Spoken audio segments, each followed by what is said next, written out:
When he finishes working in the field, he is relaxing with his four beautiful wives, and it all started 10 years ago. He was an ordinary office worker in Japan, and, after a hard day, work he fell asleep at dinner and woke up in another world. In the body of a 6-year-old boy at a party with many guests and delicious food, he thought that it was just a very realistic dream, and tried to return to his boring and poor life, but then some man woke him up and introduced him to the guests. Vinden did not know what to say when all the adults were betting on him, but then his older brother Eric came and rescued him. He introduced the boy to the guests as his younger brother named Winden Bay. Master Winden found out that he was the youngest son in a noble family and that his older brother Kurt was getting married. He was glad that he would live in luxury, but the very next day he found out that his family was on the verge of poverty. He asked Eric, and he said that they had been saving money for years to throw a good party for the guests. And now back to the old life.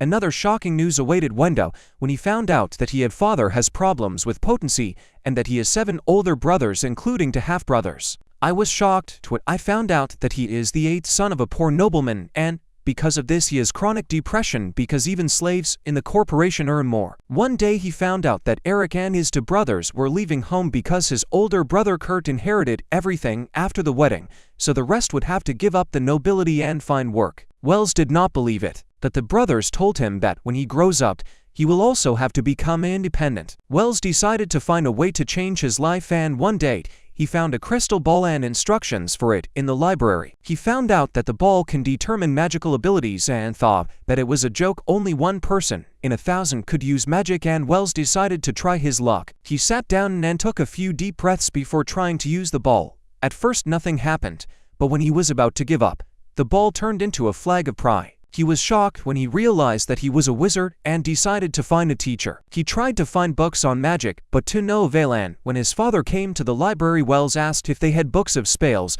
but it turned out that his father was an illiterate. Later that day, he went outside and tried to use magic, like in the anime, but he didn't succeed. At that moment, a man hung with jewelry appeared in front of him like some shitty American rapper and said, Wells, and he felt his magic before his mom taught him to be careful of strangers, so he pointed a stick at him like a real one. A cool guy. A man took a stick and threw it away and then introduced himself as a wizard named Alfred. The stick that he just threw away caused a domino effect, and a huge boulder fell on a giant boar, who got angry and rushed at them. VLT was scared and wanted to run away, but the wizard caught him and said that he needed to use magic. Alfred helped him and taught him how to use his magic to create a powerful wine that threw the boar. VLT was shocked, and the wizard praised him for his first spell. The boar attacked them again, but this time Alfred waved his finger and with the help of wine magic made the boar fly to the side. VLT was afraid of his strength, but the wizard calmed him down and introduced himself as a former court magician of the kingdom of .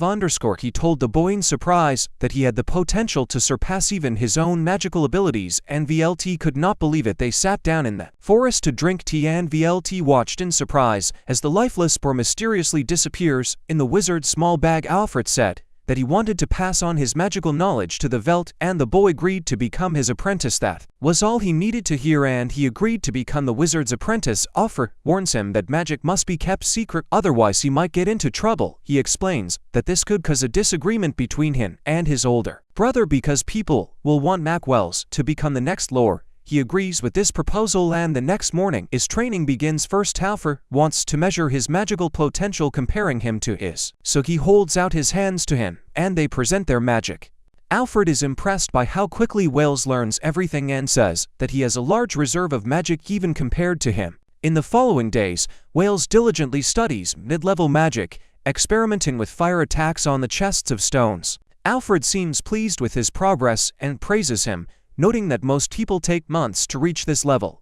In addition, Alfred kindly shares mountain vegetables with the young student to help feed his family, which greatly enraged his older brother Kurt. The next day, Wells, along with Alfred, ascends into the sky to learn search magic. Concentrating with his eyes closed, he finds a burr and uses magic to throw a stone at it to catch it. Pray Alfred is again amazed by Wells' abilities and joins him so that they can dine together on fried poultry with homemade wasabi. Wells proudly says that he collected the ingredients in the forest, but Alfred advises him not to go to the enchanted forest for food.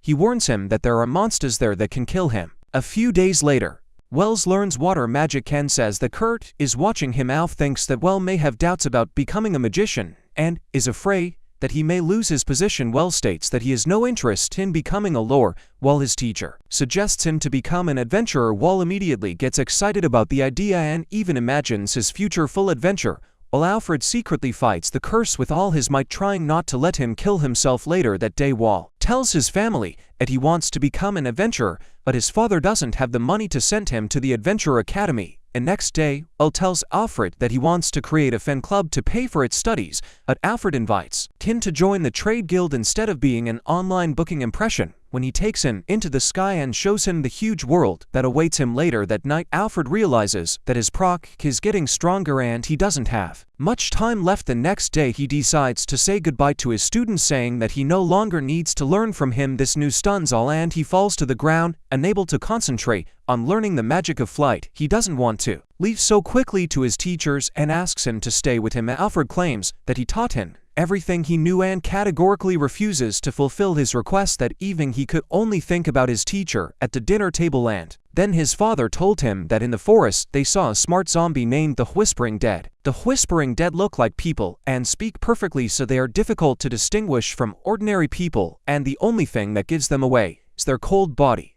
pale skin and slow reactions. This reminded him of Alfred, who is very pale skin and slow reaction. He flies into the forest to find his teacher, but loses his balance and falls. Without finding him, Alfred approaches him, and he still can't believe that Alfred is dead. He says that he is in danger if he stays in the forest and wants to take him home, but Alfred tells his student that he is the very smart zombie that everyone is talking about, and this upsets him very much. Alfred tells his story, says that 5 years ago, he was the Duke's court magician. One day, the Duke's eldest son fell ill with a fatal disease, and he gathered an army to enter the enchanted forest and find a rare medicinal plant. The monsters in the enchanted forest outnumbered them, and Alfred was the only strong warrior in the army who could deal with them. He had to protect the Duke and the soldiers by fighting the monsters and died trying to cover their pathetic asses. Alfred says that he should have stayed dead, but regret did not allow his soul to leave, and he became the Whispering Dead. His only unfinished desire was to find a worthy one, a successor who will inherit his magic. Can this wish was fulfilled when he met Well. Alfred apologizes to him for not telling him the truth earlier because he thought that he would be scared and run away. Then he conducts the last exam for his student and asks him to cleanse him with the help of holy magic before he goes crazy and turns into a real zombie. Wells Tien does not want to let his teacher go, but Alfred shows him that his body has already begun to decompose and that he does not have much time left. Wells does not want to see how he is suffering, so he decides to use holy magic and cleanse him. The magic burns Alfred, but it is not enough to satisfy his desire, and he wants Wells to put more effort. Weck is filled with nostalgia remembering the 2 weeks he spent with his teacher and puts all his power into the cleansing magic. Alfred's body begins to dissolve and he uses his last moments to thank his student and tell him to try his best in the future. Wells mourns his teacher for a long time,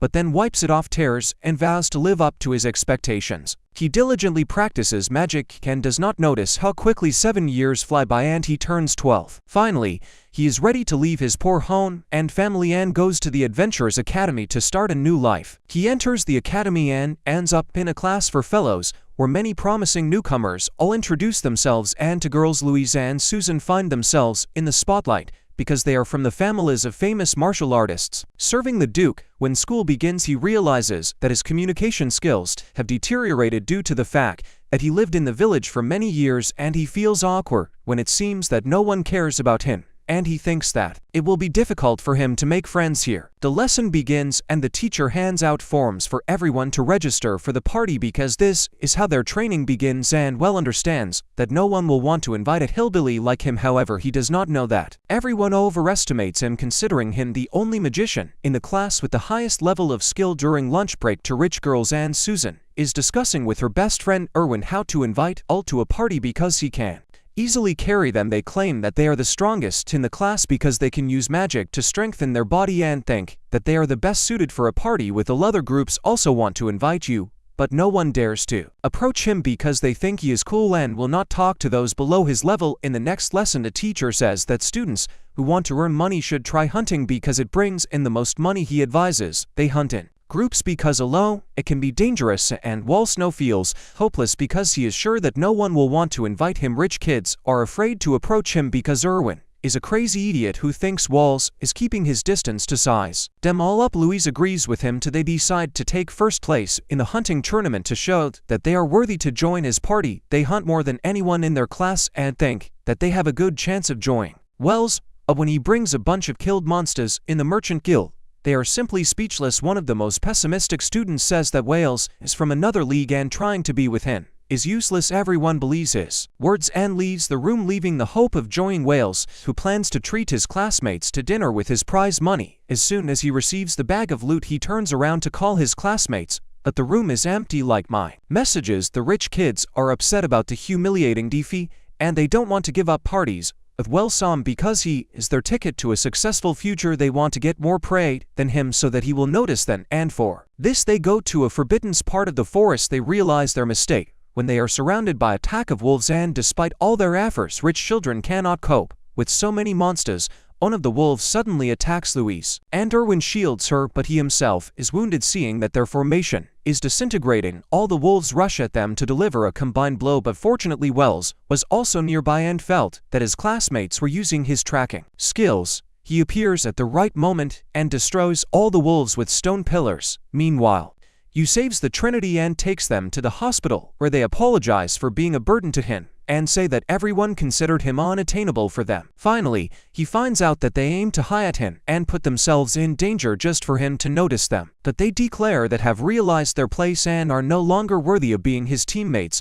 Wells wants to join their group, but before he can say anything, the teacher comes into the room and tells the good news. The Duke throws a party for their class. The next day they go to a party thrown by Duke Date, who ignores everyone and approaches Wells. As soon as he sees him, they have a friendly conversation about how the Bama family are his vassals, and he invites Wells to a private conversation. Wells does not like going to a stranger's house alone, so he says that the rich children are his teammates and takes them with him to the mansion. They meet the court mage Brandt, who was also the teacher of the former court mage Alfred. Wells is shocked to learn about this, and Brandt explains that he is an expert in tracking magic and look after Alfred even after he became a whispering undead in the enchanted forest near Wells' house about 12 years ago. Raid knows that Alfred died 7 years ago, and this could only happen if his wish was fulfilled. Find a student who would be stronger than him. Everything points to Wells, who cannot deny that he is Alfred's student. After Brandt recognized his magic bag, the wizard and Herza became emotional and angry remembering him. After that, he remembers that he has a lot of supplies from the expedition and the bag that he wants to return to the Duke. While he returns the supplies, the rich children are waiting for him outside and cannot believe hearing the sad story that makes them understand that he, like them, is also a talented person, but cannot become an heir because he is not the first son. So he runs up to them and apologizes for suddenly inviting them to the party. The rich children say that they wanted to go with him to the party to take advantage of his influence, but now they realize that this is unfair. Wald replies that he does not mind and wants to join them because it will be fun to spend time with them. At first they were shocked by his answer, but then they laughed and accepted him as a friend. Then the Duke interrupts their conversation and rewards Walt with gold coins for the return of supplies. Everyone was shocked to hear this, and it came to Walt late. In addition to everything, Brandt tells him that he has inherited Alfred's mansion and his estate, and in the evening he moves into a large and scary house. He thinks that the house is too big for one person and decides to invite his friends to live with him. A few months during the summer vacation, Wald takes his friends to the wedding of his brother Eric. They travel on a magical airship where Louise is dressed like Lady Gaga because she wants to attract the attention of the aristocrats at the wedding, and Erwin is afraid of flying like a caveman who has never flown on a Brandt plane before. 2. There he is. He takes full advantage of the free drinks on board. He tells Erwin that the plane will not fall, but then he sees dark clouds next to the ship and takes his words back. He points to the clouds and a huge skeleton dragon appears from them, which makes everyone pee their pants. The rest of the passengers turn to Root and demands to call the captain to discuss this incident. But the second pilot tells them that the great Mac Brandt will help them. The dragon, the undead Brandt, says that this is impossible because only holy magic can purify the undead, and he has no talent for it. However, he claims that he knows a talented mage who uses holy magic and offers to help him. He agrees to fight the dragon despite the fact that he is nervous, and Brandt remains to protect the ship. Well flies to the dragon and uses his magical barrier to protect himself from its destructive breath, and Brant protects the ship with his magical barrier. Well charges his holy magic, but the dragon switches to multiple attacks to stop him. Well avoids his attacks and concentrates the holy magic like a spiritual bond, and then throws it at the bone dragon. His holy magic repels the dragon's breath and hits him. The dragon bursts into flames like a Christmas tree and squirms in pain caused by the cleansing magic, and then uses the remaining strength to attack. Wales dodges and blocks attacks until his magic finally works and the dragon loses its soul. The bones crumble and a huge magic stone that holds them together comes out of the ship. The print comes out and shows Wales a sign that it is necessary to collect dragon's bones in a magic bag. He collects bones and a red magic stone. Wales returns to the ship. Everyone celebrates that they survived, but he wants to rest for a few days. Soon Brant's former partner in Arthur's adventures comes there and says that Wales will not have the opportunity to rest. R&D surprised to see his friend and introduces him to Wales, and they remember their adventures the next day. The ship arrives in the capital and Brant immediately runs away, leaving Arthur to look after the children. Soon a detachment of knights arrives there, and their captain thanks Wales for killing the dragon and asks him to accompany them to the palace since the king called his friends. Wales go to his brother and Wales remains with Arthur, who accompanies him to the palace. He is greeted as a hero of the defeated dragon, but the nobles are unhappy with the fact that he is the center of attention. Wales welcomes the king, who praises him for defeating the dragon skeleton and awards him a medal with the image of two dragons. In addition, the king makes him a nobleman and gives him the title of baronet, and Wales repeats the oath that Arthur made to him. Later the king buys all the dragon bones and magic stones from Wales, and the general and the prime minister argue about how much they should cost. The general wants to pay more, but the prime minister complains that they don't have the money for it. Before their argument escalates into a quarrel, the Pope intervenes and the reward is set at 150 gold coins. Later that evening they return from the palace having collected the reward, and the martial artist puts on a show to impress Wales and hire him. The guards take him away, and Arthur tells Wales that he will have to get used to such idiots because they will constantly pursue him. He even warns him about the nobles who will try to force their daughters on him, and Wales doesn't want that. The next day he finally gets to the wedding of Eric and the two brothers who left with him, too. There they complain that Kurt did not send any gifts for the bride and groom, and now their family will look bad in front of the guests. Wales decides for himself pay for gifts and understands that being a nobleman is more of a show than having money, but he is glad that his beloved brother is now married. The next day the Pope invites Wales to his home, and he comes with a donation of 200 gold coins. Dad is impressed by his business qualities and immediately finds a common language with him. They talk about religion and baptism, and at this time a pretty girl enters the room with tea and charms Wales. The Pope introduces the girl as his granddaughter Eliza, and judging by her appearance, she definitely knows how to cast magic. The Pope says that Eliza knows how to heal with holy magic and often helps the poor in the church, for which she was nicknamed Saint Eliza the Novice. But her grandfather does not want her to become a nun and wants to find her a suitable groom, and he jokes that because of her beauty, guys will hunt her and maybe he too will join them. He continues to laugh at his joke, but then he realizes that no one else is funny. The Pope,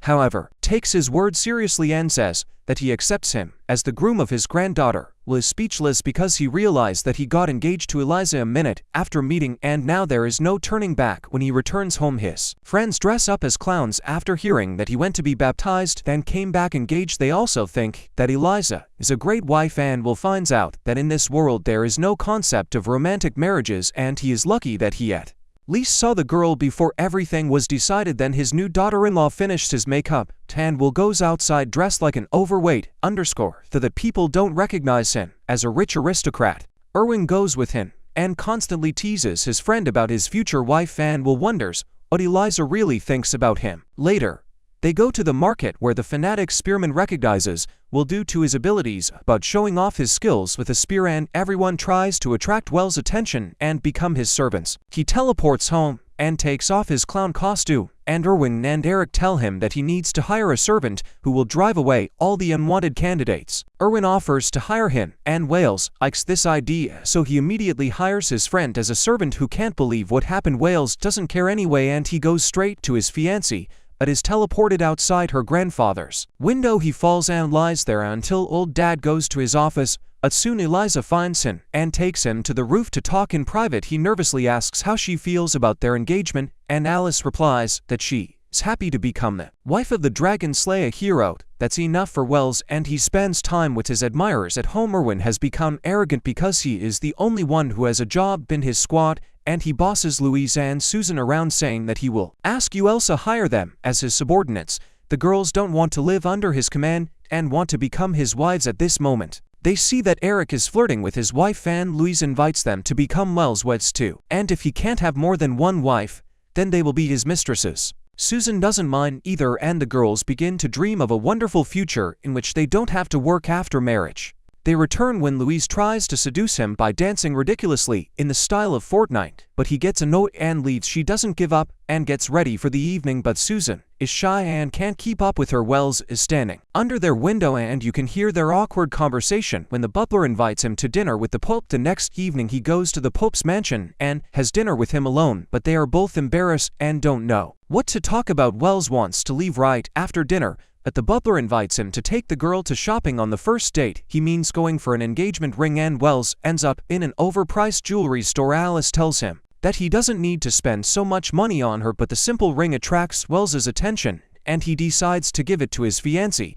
When he finds out that it is a magic ring that costs 300 gold coins, he wonders if it is from Apple. But he needs to remain calm in front of Alice, and he buys the ring without haggling. They return to the carriage, and Alice rarely praises his choice, saying that he must have known about the magic ring before choosing it. Wells replies that he just thought it would look good on her. She is delighted, and Wells confesses to her that he feels awkward when everyone calls him a hero and he has to live up to their expectations. With her he feels like himself. He decides to charge the ring with his magical power, and it begins to glow, creating a disco atmosphere in the carriage. Alice's smile makes her insides flutter. Several days have passed since then, and Louise and Susan are discussing his plans to seduce you with the help of Erwin. When Alice comes to meet her future husband, she finds out that he is not now because the king called him on a mission. The king orders Well kill the dragon, and although he is shocked by the scale of the task, he cannot refuse the order of his boss. The knight captain explains the plan for the development of the lands of El and Brantus. They need to get rid of the dragon and monsters. Only powerful mages can withstand the dragon's breath, so Well and Brand were chosen for this mission along with the third member of the team, who is strong warriors. With a funny Iroquois, Well is shocked by the 99th level of an extrovert and a gym fanatic who is burning with the desire to kill the dragon. He thinks that this big guy is a warrior. The Brand tells him that it is Armstrong, a palace magician with the physique of a tank. They immediately fly to the place where the dragon is led by Armstrong and join the army. Soon the U squad also learns about this mission, and they are instructed to join the battle to destroy the small monsters in the area after the dragon is defeated. All's temporary army for this mission consists of all the warriors who want to attract his attention, and Irvine is not their willing commander. They get to the military base, and soon they are joined by Eliza, who becomes a healer, but she cannot see her fiancé because he has already left to fight the dragon. Bran and Armstrong are in the dragon's lair, and Armstrong's loud roar makes the dragon collapse. The dragon wakes up and emits a furious roar from which U's hair stands on, and Armstrong begins the battle, turning into a superhero with the help of magic. He puts on magical armor and takes a huge hammer with which he hits the dragon and throws it to the ground. Bran tells you that he needs to act before Armstrong runs out magic, and Well uses a powerful mind spell to kill the dragon, while Armstrong holds him in place. Well takes the dragon's body as a trophy, but Bran says that they cannot afford to relax because now, at the dragon is defeated, a huge number of monsters will break free on both sides. A battle with monsters begins, and the soldiers of Ella get seriously injured. Elise spends a whole day trying to heal the wounded soldiers. When her magic runs out, she uses the power store in her ring. She hears stories a soldier about the exploits of her fiancé, and this gives her strength. At dawn, a messenger arrives and announces that the battle is finally over, and all the monsters are killed. But then another man says that Well is wounded. Eliza is worried and runs to him, but he is fine. She is too happy and faints. Later she wakes up in the shadow of a tree. Next to her there is a Well, and he also heard stories about how she helped the soldiers and gave them courage. They have a touching moment when Eliza tells how she was worried about him, and then Armstrong runs up to them, takes him up, and says to the stunned Well that she is his niece. After the successful completion of the mission, Well is promoted to the rank of Baron and gives him another medal for killing the dragon. The king ordered him to move to the capital, and he is already packing his things. when Eliza comes to him and declares that she will live with him in the capital. Louise and Susan believe that this is terrible news for their plan to become Wells' mistresses, and they think that now it will be difficult to seduce him. They did not suspect that Alice thought that they were already engaged to Will. After all, they lived with him, but he explains that there is nothing like that between them. He takes the opportunity and asks how she would feel if he had other women, and Alice says that this is completely normal for high society. Louise and Susan understand that they will not get a better chance and declare their intention to marry Will, and Alice gives him the green light, and he expands his grief. A few months later, another of the Well brothers gets married, and at the wedding Eric tells him about the martial arts tournament that is held in the capital once every 3 years. I'm not interested in this because there is no category for magicians in the tournament, but his brothers say that he must participate as a nobleman. Wales says that he will register as a swordsman and will use magic to strengthen his body, but he finds out that this is also forbidden. He is upset, but still decides to participate in the fencing category, as his brothers insist. His friends also learn about the tournament from Brandt, who tells them that they must learn to participate for the sake of their honor. Families Louise and Susan know that they can't use magic to strengthen their body as usual, so they immediately start training, but Irwin is chilling because he already has a stable job. Wells warns him that if he is useless, then Wells can kick him out of the squad and fire him as a servant, and Irvine has doubts. At night, Wells tells everyone that Alice wants to join their squad as a healer and mentions that the current champion of the tournament will not participate to give others a chance. Irwin thinks that in such a way Casey is able to win the tournament and begins to train seriously. The next morning, Irvine falls behind everyone else in training, and Wales turns out to be the weakest in the group. He runs and pulls up poorly and cannot even use the ball properly, so he quits training. His friends continue to train day after day. When Wales tells them that the reigning champion is participating in the tournament again, Irvine becomes depressed and loses motivation. He wants to give up and stops training even when Louise and Susan try to persuade him. When he starts talking about it, he finds out that Eliza secretly trained so as not to interfere with their team with her weak telos. This motivates Thurwin, and he again begins to train hard. Finally, the day of the tournament comes, and in the first fight, Wells meets with the current champion, who is also the captain of the mega team. Wells understands that he has no chance of winning, so he wants at least not to embarrass himself in front of the crowd. The battle begins, and Captain Mega knocks the sword out of Wells' hands with one blow. He, without a twinge of conscience, returns to his friends the magicians there, drinking tea with his fiancée. While they wait for them, the friends finish the fights. Everyone fights, and Louise returns first. After losing in the semi-finals, Susan reached the final of the qualifying tournament, and her opponent was a fan of the spear who is always trying to attract the attention of Wells. He plans to defeat the girl in order to get into Wells' pants, or rather, into his team. Susan realizes that he is much more experienced than her, quickly loses and returns to her friends. She wants to tell Wells about a talented fan named Roderick because he can be useful to him. But Wells is sleeping now because of a sleepless night, didn't get enough sleep. On the other hand, Irwin reached the finals, but in the semi-finals, he injured his hand, and his opponent in the finals became the captain of the night. While he is undergoing treatment in the back room, the doctor tells him that it would be better for him to quit this business, but he doesn't want to be kicked out of the party. There are also his friends, and they give him the lunchbox that they sent him to wish him good luck. Irwin understands that he won't be kicked out even if he loses, and decides to fight for the honor of his friend. Of course, he loses, but his skills impress Captain Knights, and he decides to take him and Susan under his wing. Later, Wales and Louise also find a mentor who teaches them martial arts. Wales senses something is wrong when she takes him to an abandoned place where his fears are confirmed when he finds out that their mentor is his old friend Armstrong, who promises to make them as strong as a man's blow if they train hard. 3 years fly by, and now Niles has 15 years. He can finally begin his life as a seeker, adventures with his friends, and he is glad that for the first time in 3 years he can do something fun. Until today, he was just a landless servant who had to carry out any orders of the king, and he thinks that now he can finally enjoy freedom. And then Brandt approaches them with an order from the Adventurers Guild. Dan says that they have been assigned to explore an ancient dungeon. Brandt will be their advisor because the mission is dangerous, and he leads them to where they defeated the dragon several years ago. He shows them Deep Hole and leads them there, saying that the Adventurers Guild has already sent many groups to explore the dungeon, but none of them returned. According to the guild, there is a dragon inside, so they were called dragon hunters, but strangely enough everyone is afraid of dragons and hides behind the wall. Soon they notice a door and enter an empty room with a magic circle on the floor. Brand realizes that there is something wrong in this room and tells everyone to run, but the door automatically closes before they can move from places. The magic circle on the floor activates and takes them by surprise. Teleports one by one. Fortunately, they find themselves in the same place as at the beginning, that is, at the very bottom of the dungeon. The brother heard about the traps of ancient civilizations that force intruders to rise to the surface, fighting monsters along the way, and he thinks that this is the same thing. Louise tells Wales to just teleport them from here, but he can't do it because teleportation magic doesn't work if he doesn't know exactly where he is from and where he wants to move. After Eliza comes to her senses after teleportation, the group climbs the stairs to get out of the dungeon. They find themselves in a huge room with an army of golems, and the door closes behind them when the army of golems wakes up.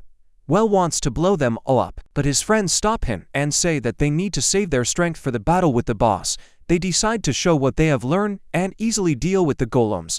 Brand helps them by blocking the attacks of the golems with the help of wind magic and tells Wells to do the same. Susan destroys the leader of the golems and disorients them, while Louise uses a magical shockwave to deal area damage, and Erwin rushes forward and deals with his enemies. Finally, they defeat all the golems in the ruin and then notice the remains of the adventurers who were here before them. Louise has keen hearing and hears some sounds coming from the direction of the stairs, so she goes to check and discovers that more golems are coming down from the top floor. They have no time for rest and they start fighting again. So many days pass and they continue to fight with golems without a break. Constant battles and almost complete lack of rest take their toll on everyone. After each floor, they are very tired. They continue to climb and defeat the hordes of golems on each floor until they reach an empty hall. They rejoice thinking that they have cleared the dungeon, but Brand notices a giant mechanical dragon in the center of the hall and warns everyone. Just as he wakes up, the dragon attacks them with fire breath, but Brand blocks it with a magical barrier and Wales helps him. At the same time, golems appear from behind their back. Soldiers and pierce Susan. The battle begins with boss Erwin and Louise fight the golems and Alice heals Susan, while the two mages block the deadly dragon's breath. Wells realizes that their magic will not last long and proposes a plan on how to combine their powers to quickly defeat the dragon. Bran agrees and directs his power in to use bodies so that he can release a powerful magic beam that will reflect the dragon's breath, but Bran quickly runs out of magic and he falls, but sees that his former student Well continues to fight alone with the dragon.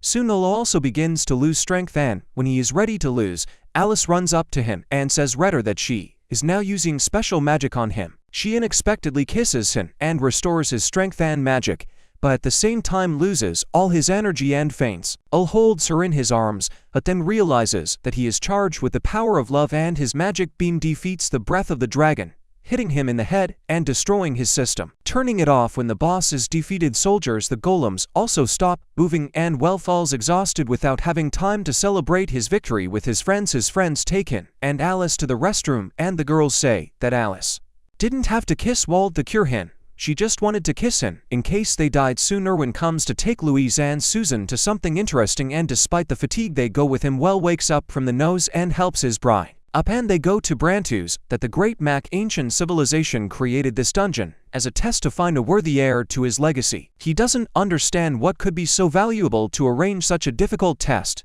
but his friends are about to show it to him. They lead him to the hangar, where there are 7 ancient magical ships that became the basis for most modern magical technologies. Ren says that this is the discovery of the century, and they could earn millions of gold coins even if they had an empty wallet. Then Erwin presses the lever and the door leading out of the hangar opens and everyone happily leaves dungeon. Soon Wells and his friends appear before the king and show him everything that they found in the dungeon. The king buys everything they found, and the Guild of Magicians buys the teleportation circle. Now it's time to receive a reward, and the Prime Minister stutteringly announces that each member of Wells' expedition will receive 2 million gold coins for successfully completing the task. Since the kingdom does not have that kind of money now, it will pay it in installments over 20 years, and Wells begins to have a panic attack when thoughts about the taxes that he will have to pay with that kind of money. He decides to leave the capital and return to Academic City to his old mansion. He tells Armstrong about this, who wishes him good luck in the future. He also says that while Wales was exploring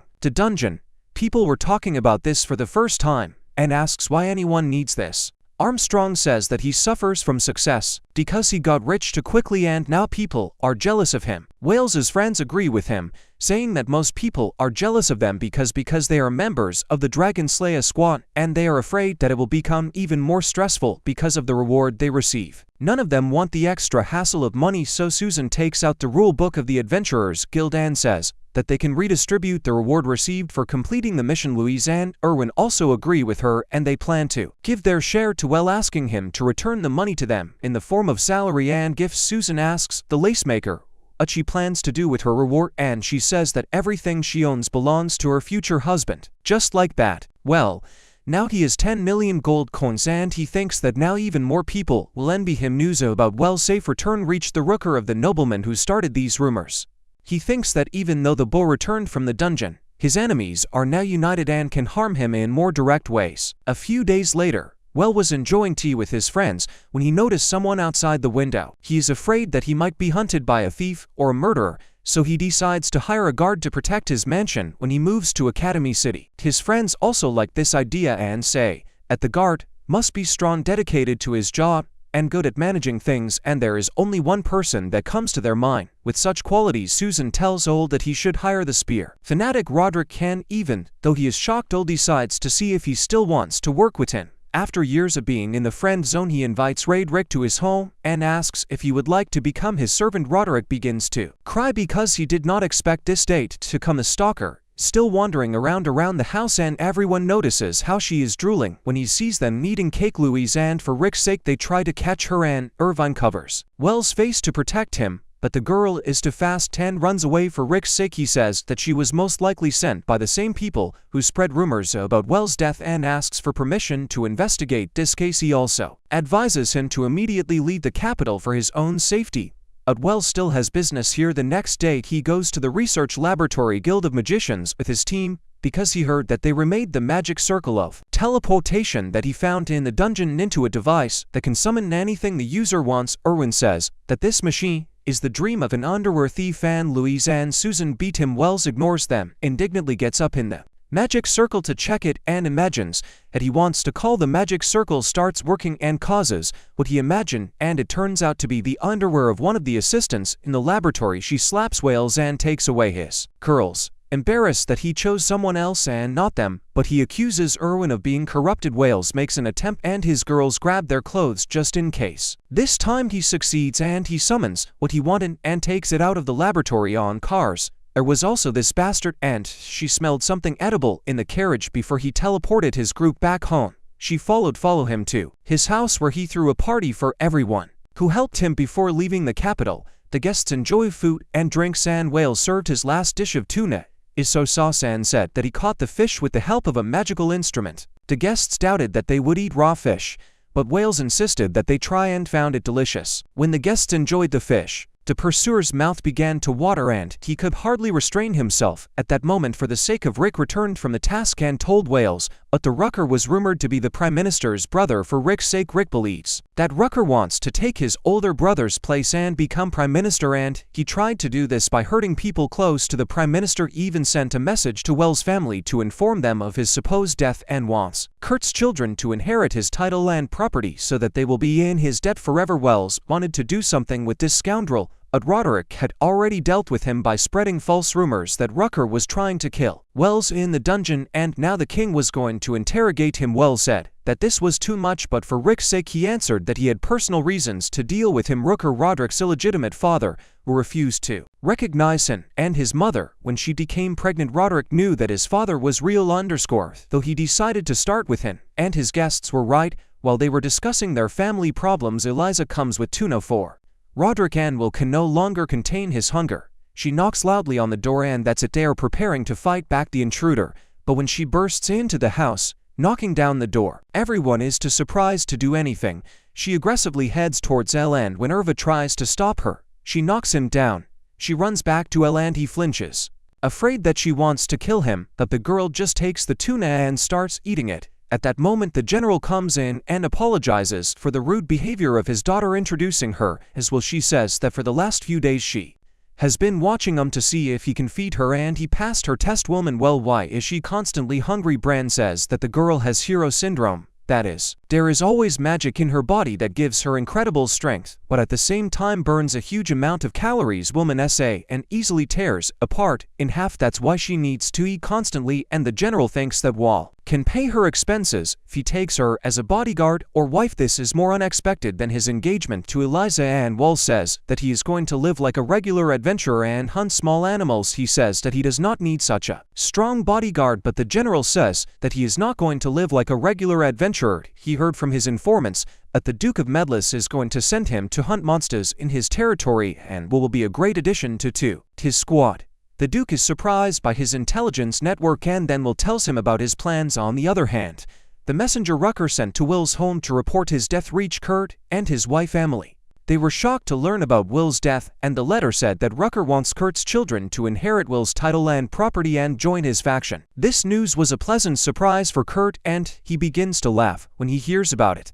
However, Emily screams when she sees something behind window, and Kurt also looks out. As soon as he looks out, he turns pale from shock as if he saw a ghost, but it's just Will and his squad. They came to discuss the Duke's plan with the lord of this territory, and Brant talks to Will's father. He begins to talk about the expedition that the previous Duke led in the Enchanted Forest 15 years ago, where 200 died. Brant says that they don't need it, and they are here to discuss the terms of the mission, and Kurt demands that they pay him for working on his land. He asks the village chief how much do they usually charge for such work, and having learned that 30% requires them to pay 50%. His younger brother Herman tries to convince Kurt not to be such a jerk because they too can take the things of dead soldiers from their region. Kurt insists that he will not agree to less than 50% and says that their poor soldiers had nothing of value anyway and that their funeral has already taken place. Alas, RUP's son says that the souls of the dead are still attached to their bodies and they will not find peace until they are released, and offers to hold a real funeral for them. Kurt says that this is not necessary and accuses Alas of demanding payment for the funeral.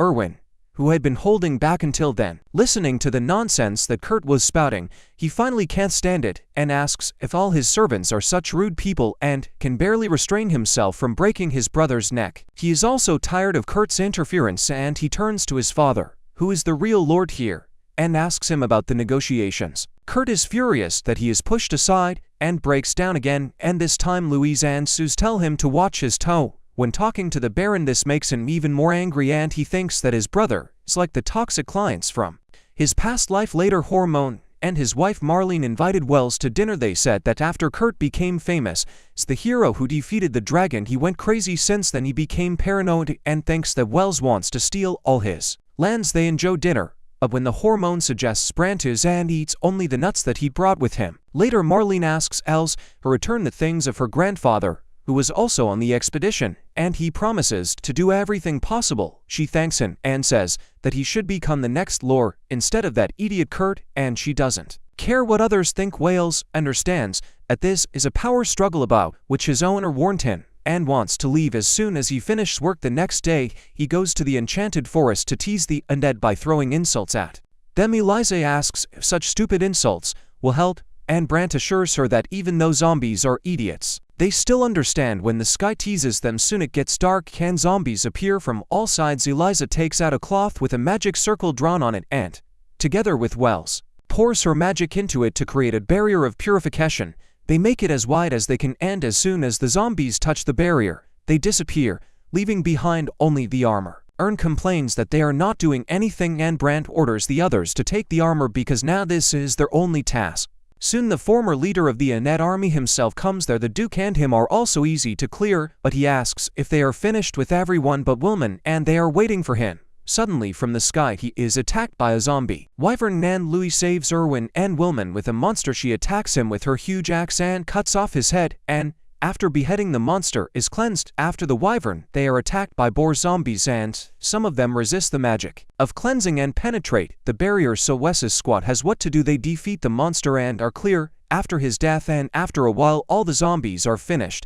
Everyone is very tired, and Eliza removes the barrier. But then the last of the zombie people appears, and by his armor we understand that this is Marl's grandfather. He and Eliza go to him, and the zombie asks about his granddaughter. Everyone is in shock, and Bran says that the zombie has turned into a lich, but when Wales tells the old man that his granddaughter is happy with her husband, he calms down and throws his sword He does not resist when Eliza cleans him, and he disappears, without even leaving the armor. Wells takes the soldiers' things back to the village, where people excitedly accept the mementos of their dead relatives. They thank Wells for what he did, but then Kirk comes and declares that all the armor should be returned to him when everyone is done crying. He wants to melt all the armor and make tools from the metal for development, and the people beg him to let them bury the armor instead of their dead relatives. Kurt rudely refuses and tells his brother that he is coming too far. Kurt replies that he cares more about the development of the country and some dead people, and that he needs iron. Wells says that if he needs iron, then he can take it from his bag and leave the villagers alone. Kurt gets scared and falls to the ground, but when his minions ask what they should do now, he tells them to wait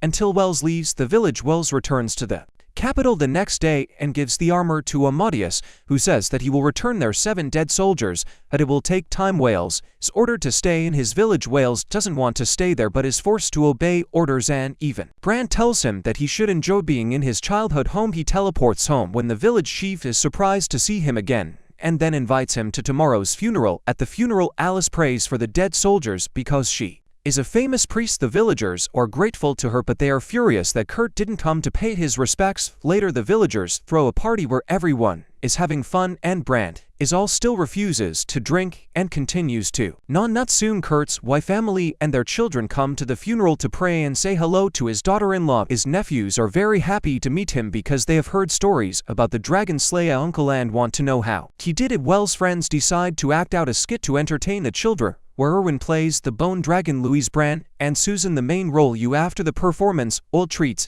his nephew with sweets and wishes them good night. Then the village chief comes to talk to him alone and asks El to become the new lord because most people want that. Ol is embarrassed and says that he can't do it because it is Kurt's birthright, but the village chief doesn't care about him or the current lore, and he insists that under their rule their land has no future. Ol says that he doesn't want to be a lord at all and wants to be an adventurer, but the village chief knows that his assistant for the sake of knows how to solve such issues, and this will allow him to do whatever he wants. He promises he gives the boy his full support and says that even the royal palace wants him to take this land under his control. As soon as the headman finished speaking, Brant comes and praises him for his intelligence, because he understood everything without knowing anything. He confirms that the king really wants El to take control of this land and become the new lord. The Brand says that the king has long wanted to develop this region, but the local lords were ordinary and incompetent, as can be, and there was also Mirza, so the king had to take tough measures, but he couldn't just order Wells' father to change his hairstyle, so he came up with a plan with the people he trusted. They wanted to drive Kirk crazy so that he would attack Wells,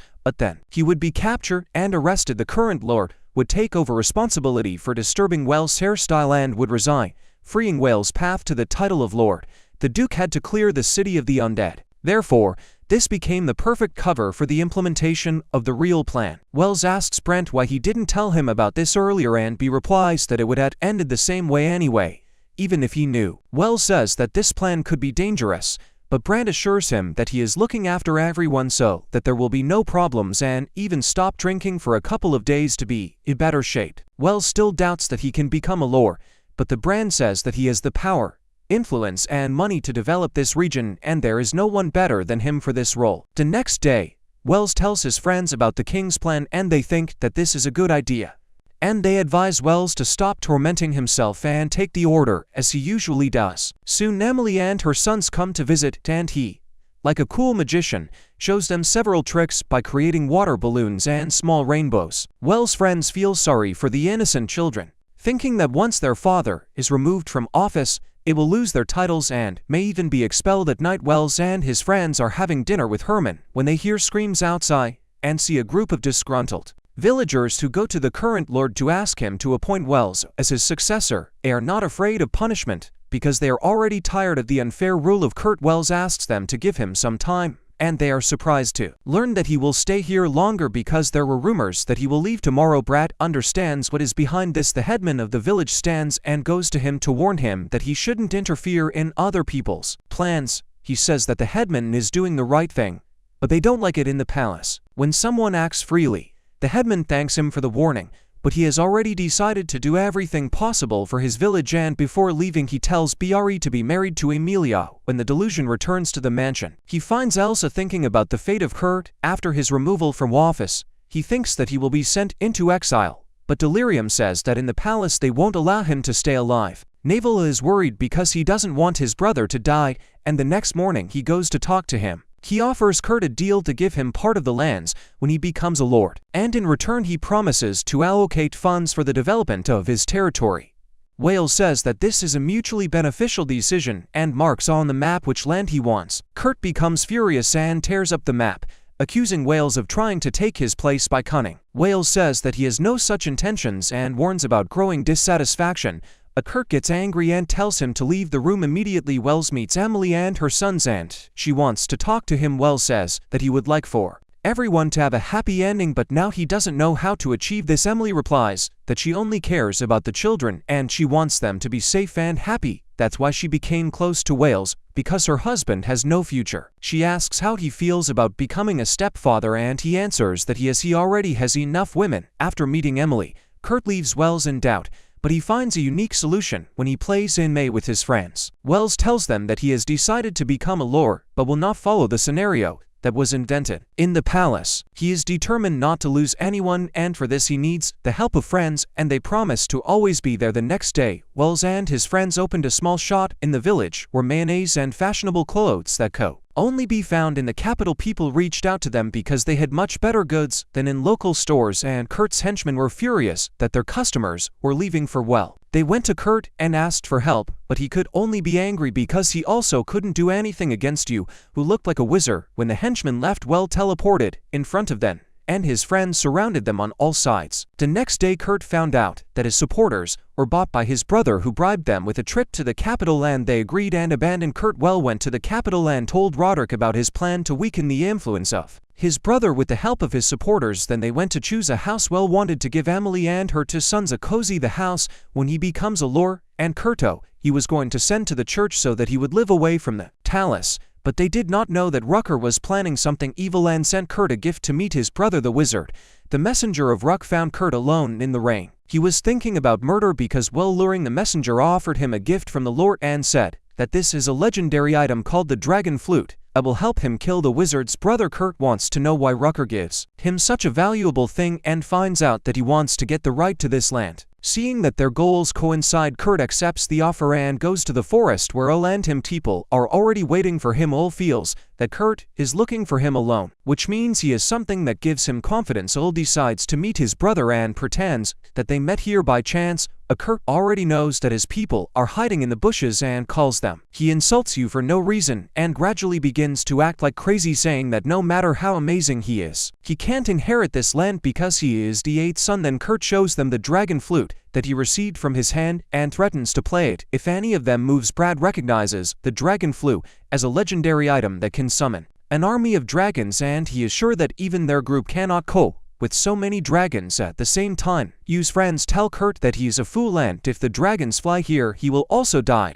but he laughs saying that the dragons will not harm the one who plays flute. Well tries to make him think about people and family, but he calls them traitors. He doesn't even care about his wife and children, and he says that once he kills Will and takes all his money, he will have no shortage of fortune hunters who will pursue him. He understands perfectly well that his brother is an incorrigible bastard and wants to attack him. Kurt threatens him with a flute, but then retreats, and Kurt laughs at him, saying that seeing how scared a brilliant wizard was the best thing, a spectacle in the world. He says that if he tries to become a successor then everyone will die because of him, and brings the flute to his lips. And he suddenly attacks Kurt, but the flute blocks the blow and Kurt smiles confident in his victory. Kurt blows into the flute and the sky darkens and ghosts appear from the ground and surround him, but there are no dragons visible. He still wants to help his brother, but Willman lets him come because he feels danger from him. Ellis also understands that the ghosts were full of malice, and this makes Brent realize that Kurt is not into the dragon flute, but into the flute of malice. He wonders how such a person could get a legendary item, and it turns out that he was deceived by the one who sent him the flute. The flute of malice attracts ghosts and turns its owner into a powerful undead, so that he can defeat the enemy in a suicidal manner. Having heard this, he's worried that his brother will die, but Kurt is already possessed by the ghosts. His malice merges with their malice, and he angry at Rent for taking everything from him. His eyes turn red. Ghosts surround him and absorb him, turning him into a giga giant monster. Ren is terrified of the giant monster in which his brother Coran Brand tells him that he needs to use holy magic to quickly defeat him. He seems terrified and cannot move, but at least she protects him by blocking the monster's blow. She wants to purify the monster, but her magic is not strong enough to defeat him. Seeing that she can't cope, she finally comes to her senses and helps her. He understands that there is no way to save his brother and decides that he just needs to send him on his final journey. He also uses holy magic and strengthens it to cleanse the Giga Monster. Dead. A bright flash of light destroys the monster and the capsule with Kurt takes off and explodes in the distance. The flute of threat falls, but his evil Kurt's soul goes to the capital to find the man who deceived him. Rooker throws a party thinking that Novella has already killed Kurt and soon he will have access to the entire unmastered plan, and Rooker says that they cannot fully trust Kurt yet because he is just a village idiot. At this moment, Kurt's evil spirit breaks the window in the room and takes revenge on her. The next day, brought to the capital and meets Roderick at the crime scene. He finds out that last night there was a massacre and Kurt's spirit killed a hand and all the guests at the party. In total there were 12 aristocrats and their families at the party, and now they are all dead. The priests from the church have already cleansed Kurt from evil, but the news has already spread. Roderick tells Anatole that everyone knows about Kurt's crime, so they cannot stay in the capital. It will be dangerous for them. People will hate them for being relatives of the criminal, and the peaceful life that they would like to give them here will be impossible. He understands that he must send them somewhere else, and he is very sorry that he cannot do more for his daughter-in-law. Later he meets with Armstrong and Brandt to them that Herman decided to keep Emily and her sons with him for now. He says that this situation arose due to the fact that the nobles selfishly use other people as pawns or remaining in the shadows. He curses the cancer and the nobles on the side of the king, saying that they are all idiots, but Brandt advises him to look in the mirror and say it to himself because he is also a nobleman. These words hurt him, and he is tormented by guilt for many days. But Alice notices that something is eating him. He tells her about it, and she calms him down by saying that he is not to blame for anything. Her words lift his spirits, and he decides that he will not be like the other nobles and will try to become a good nobleman who cares about his people. Alice says that he always puts too much pressure on himself to live up to some impossible standard, but she and his other friends will always support him. Soon he goes to meet with whom when everything is settled. At home, the king praises him for quickly dealing with unrest in his territory and rewards him with land. He says that since the development of this land was not an easy task, he wants to reward Ole with something else and asks if he needs anything else. Ole, without hesitation, accepts the king's offer. He says that after the death of Rake and his friends, 12 noble families lost their titles and now they are empty, although only the king has the right to grant titles. Ole wants to receive the right to grant two titles to the people he chooses in exchange for developing the lands. As soon as they heard about this, the Prime Minister General and even the priest did not agree with Well. They said that he was too arrogant. Ra is asking for this and advised him to immediately withdraw his offer. The general even stated that Well is not suitable for ruling such a large piece of land and half of it should be taken away. The Prime Minister objected that the general simply wants to give it to someone from his faction, but only to someone who has great magical power like ours. Dad also expressed his opinion and they began to argue, and soon they were joined by the Duke of Media, who openly complained. Seeing that everyone was putting forward selfish demands, Armstrong forced them to shut up and ordered Well to take back his proposal. He asked the king to give him half of the earth so that he could develop it with the help of magic. The king refused him, saying that Ole was needed in the capital and he could start developing the land himself. He said that the development of the territory was more important than everything else, and for this he would give Al what he asked for as soon as the king announced it. Armstrong winked at you because he was on his side, and everyone else was also against the king. Then to the crime scenes, it still gives Ole the right to assign to titles and bring him to justice. Well, he returns home after receiving the reward and tells Emily that when her children grow up, he will assign them the titles nobility that he has. She thanks him and informs him that the offer to become his stepfather still valid, but he is not interested in it. Soon Ole begins to develop his territory with the help of magic, and Irvine and Roderick become his assistants on the battlefield. Ole wants to rest after clearing the area from stones, but for Rick's sake, he wants him to clear another area and blow up some more rocks. For the church, Well finds out that the Pope is going to build a church here in exchange for helping him with an absurd request, with which he turned to the king. Not only that, the Duke General and the Prime Minister are also planning to build holiday homes on the territory of Wales.